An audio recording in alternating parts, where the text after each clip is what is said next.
Let praise be a weapon that silences the enemy. Let praise be a weapon that conquers all anxiety. Let it rise. Let praise arise. We sing your name in the dark and it changes everything. We sing with all we are and we claim your victory. Let it rise. Let praise arise. We'll see you break down every wall. We'll watch the giants fall.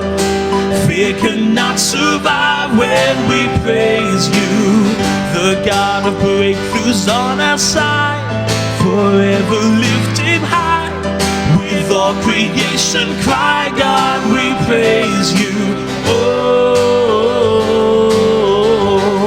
we praise you. Oh, we praise you. Oh, we praise you. Oh, let faith be the song that overcomes the raging sea. Let faith be the song that calms the storm inside of me. And let it rise. Let faith arise. We'll see you break down every wall. We'll watch the giants fall. Fear cannot survive when we praise you. The God of breakthroughs on our side, forever lifted high. With all creation cry, God, we praise you. Oh, we praise you. Oh, we praise you. Oh, we praise you. Oh, we praise you.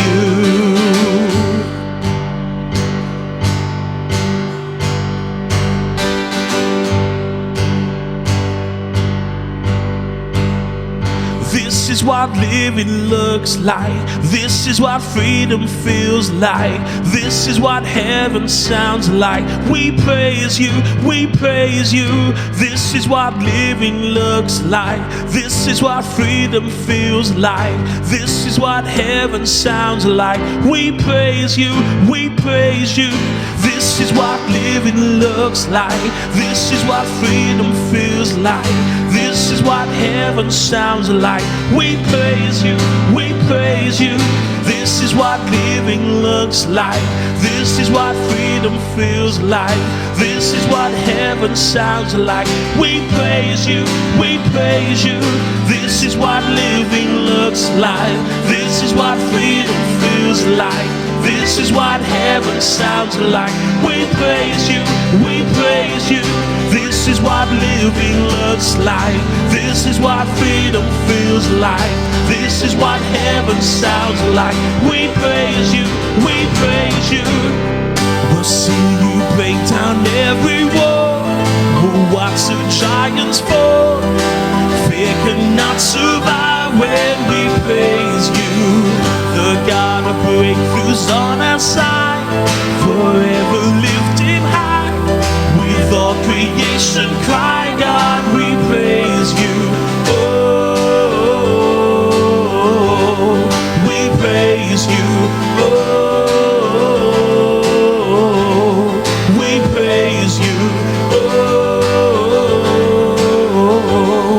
we praise you.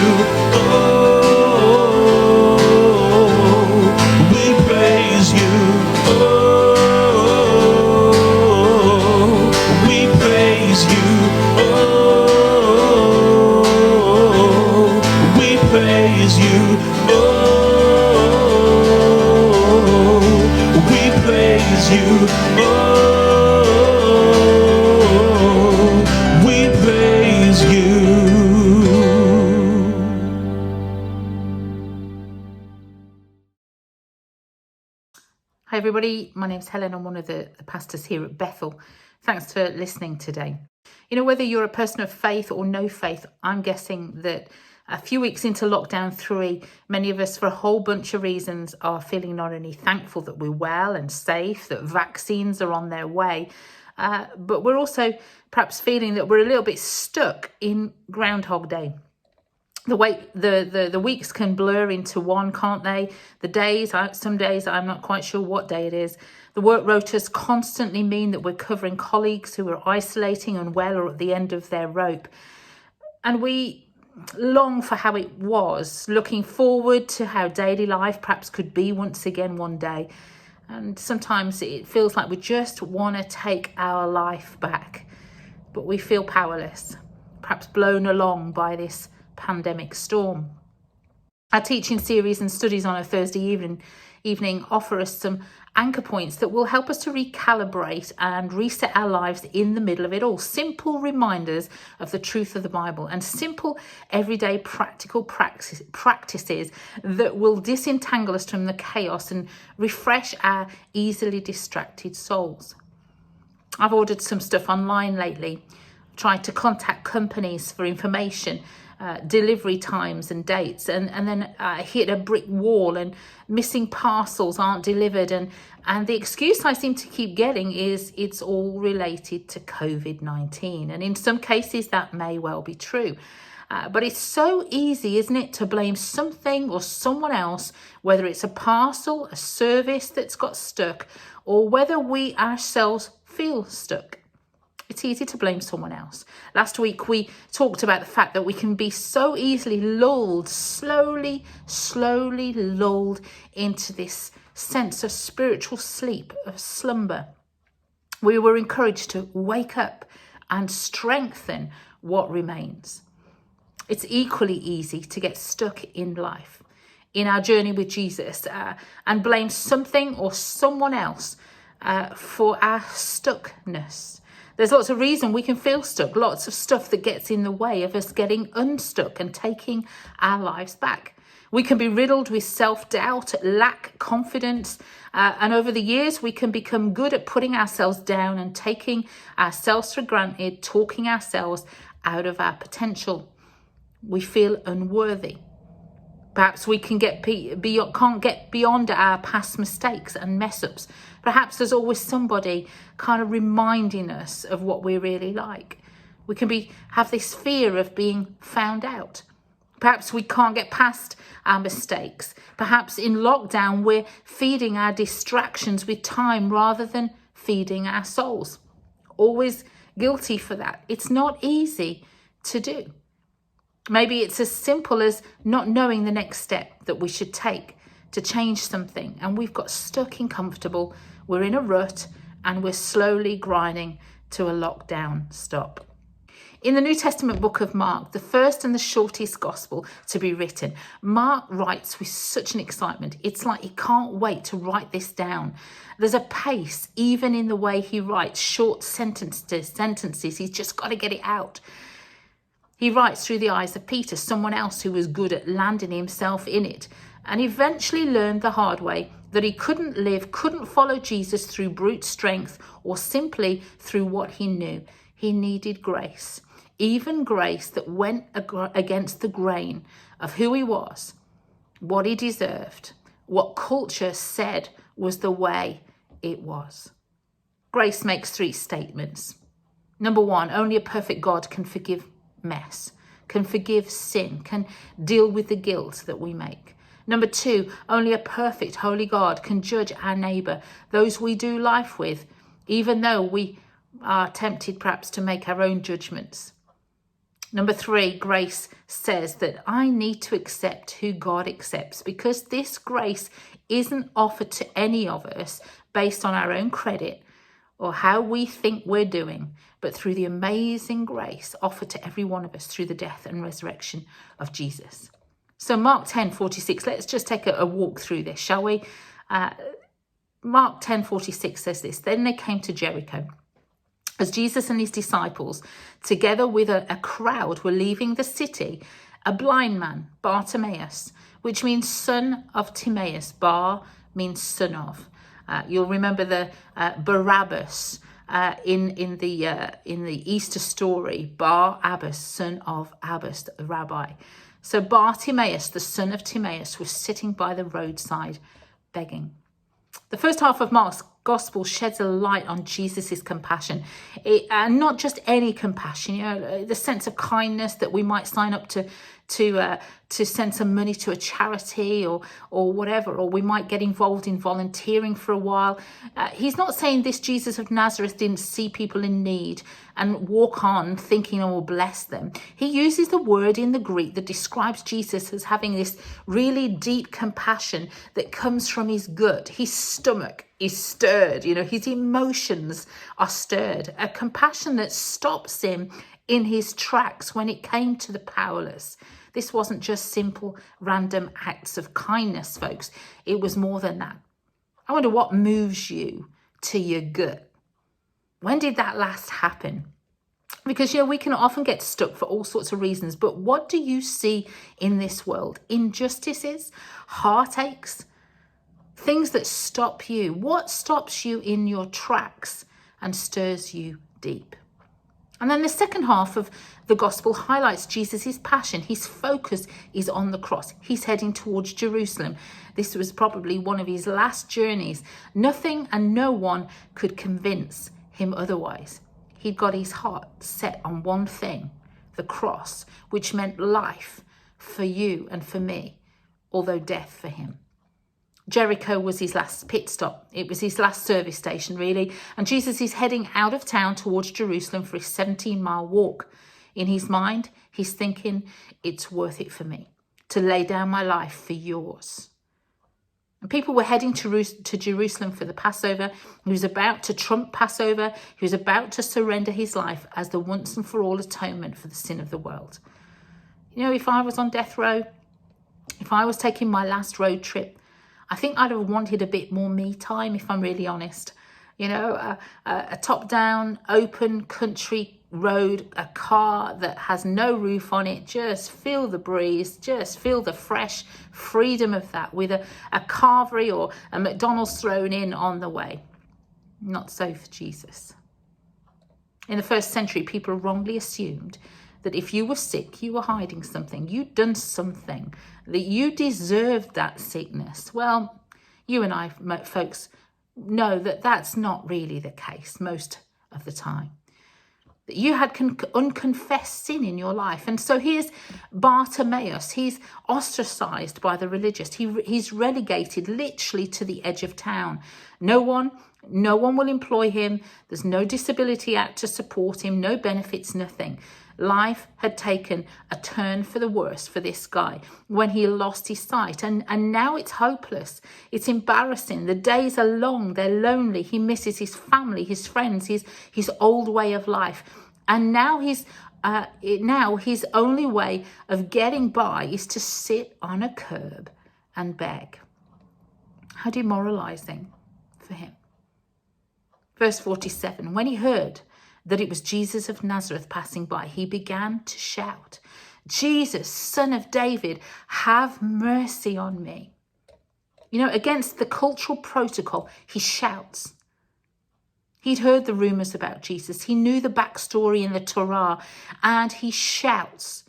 Ironic, isn't it, that physically he could see nothing, but spiritually he could see plain and clear that Jesus was the Messiah, the one they'd waited for, the only one that could help him to take back his life. He could see what no one else could, not even the Pharisees, not even the religious people, the Jews of the day.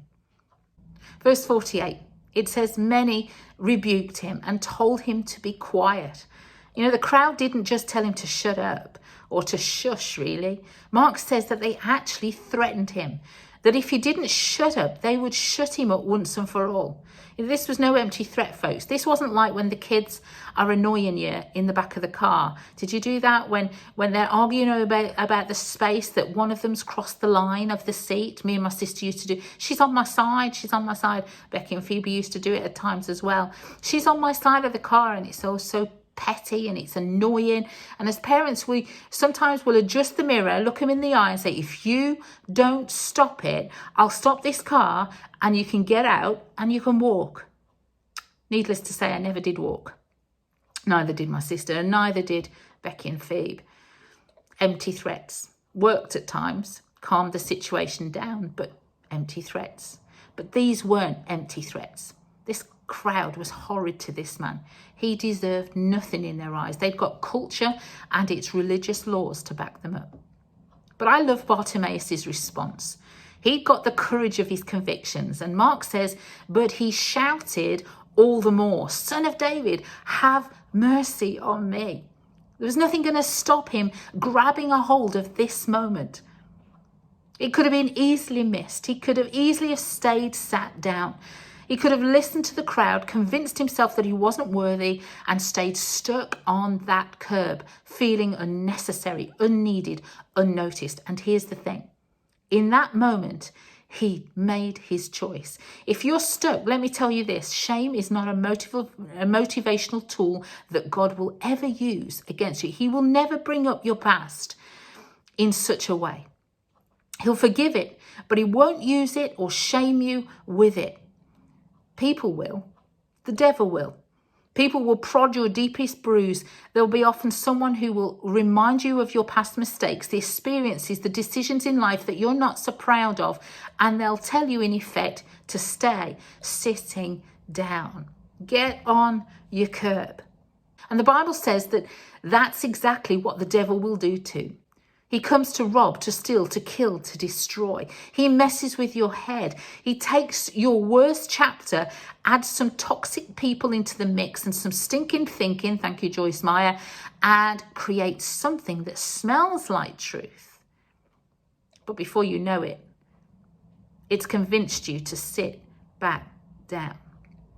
You know, even in lockdown, Christian, you and I are invited to a relationship, community with the Father, Son, and Spirit, the original perfect community. And we are called to community. That community, the church, is what will help us to make sure that Jesus' voice through the Bible is the loudest voice that we hear amongst all the others, and the one that we follow obediently.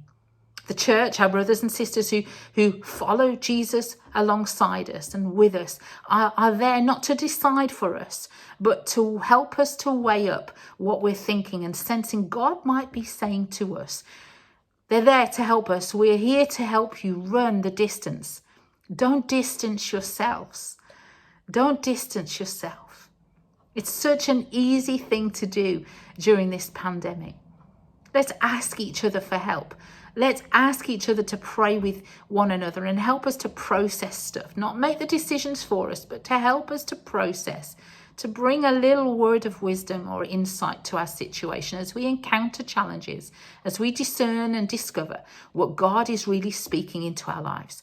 We may not be able to meet for coffee or lay hands on one another and pray, but we can draw alongside each other and draw for one another's experiences, so that we don't allow the devil or anyone or anything, our past, future, present, anything that sounds nice, right, or truthful, to cut into our walk with him, to stop the potential, the hope that we are given through Jesus.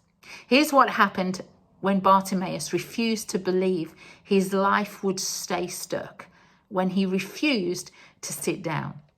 Verse 49, Jesus stopped and said, call him. Folks, when you're tempted to sit down in your walk, if you're getting content with stuck in your faith, stand up and shout all the louder. Cry out to Jesus all the more. Talk to him more. Praise him more. Shove UCB or a Christian playlist on more. Strengthen what remains and ask him to reveal to you more of himself. Think about it. Jesus is on his way to the cross. He's on his way to what we now celebrate all these hundreds of years later as Easter, the historical pivotal moment that God redeems mankind to himself. And Jesus stops. It's like he's willing to put everything on hold. He hits the pause button on God's redemptive plan for 1 blind man that society said was just pointless and an outcast. He's living out his 99 for the one teaching parable in this moment. No one else is willing to buy this chap a coffee and have a conversation with him. Everyone else is in their day, in it for themselves, in it to look good. And Jesus stops and he steps into Bartimaeus' day and includes him in. Folks, no matter what curb you feel you may be sat on today, no matter how you feel, no matter what others think about you, Jesus thinks as highly and lovingly about you today as he did that one man that day. He sees you. He knows your need. He hears your cry. You are not invisible. You are not missed out. And you are not at the back of his queue. The God who spoke everything you see into existence makes time to listen for your cry. He makes time to speak to you. He sees you. He's right there with you. He's got you. How embarrassing for the crowd. You know, they've shushed this chap up and he's suddenly given this front row seat. You know, people can do so much damage to each other, can't they? We'll have been on the end of it. We may have been on the giving end of it as well. It's so easy to knock the stuffing out of each other, even with a look or a tone or a few words. So easy not to see, to choose not to see, or to bother to help others get off their curb. Back to our text. So they called to the blind man, cheer up, on your feet. He's calling you. Throwing his cloak aside, he jumped to his feet and came to Jesus. You know, his cloak and perhaps a stick was all he'd got, dirty rags, but they were his world. The only thing that could protect him from the blistering sun and the cold nights. How symbolic this was when you think about it. He was all in. He considered even his important stuff worthless, nothing in the presence of Jesus, nothing in comparison to what he believed Jesus could change for him. And then the all-knowing God asks a daft question, you'd think, like he doesn't know. Didn't he do the same with Adam in the Garden of Eden? Adam, where are you? Like God didn't know where Adam was. Like God didn't know Adam had just messed up, disobeyed, and was hiding in shame. He just knows it's important sometimes for us to verbalize, to admit our need to ourselves and to him. Like he doesn't love to hear our voice in prayer or confession or conversation with him each day. Verse 51, what do you want me to do for you? Jesus asked him. And in the same way, Jesus looks at you today. I don't know, where you're sat on your couch, sat in the car, sat listening as you head into work. He takes a look around the Zoom room that we meet in at the moment. And he says to each one of you, what do you need me to do for you? The blind man said, Rabbi, I want to see. Teacher, I want to see.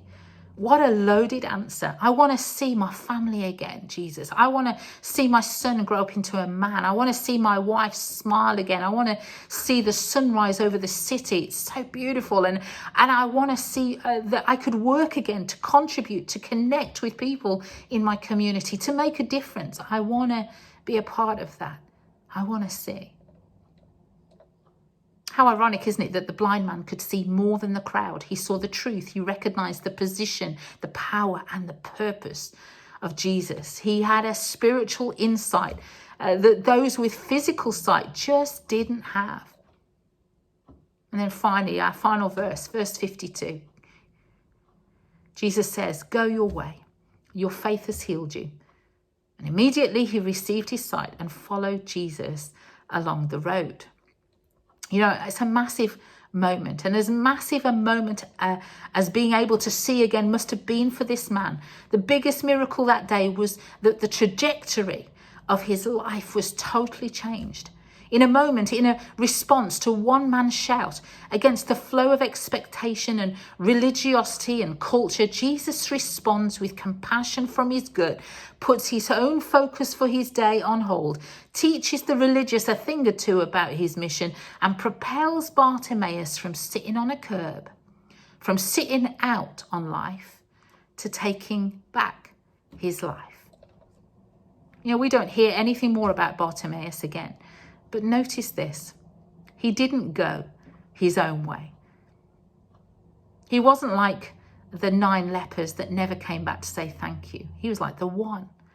But he didn't just say thank you. It says he didn't go his own way. He followed Jesus along the road to Jerusalem. No parade, no headline news, just a conviction, a determination to follow this incredible man, to become what Christians would call back then, which would have been one of the people of the way.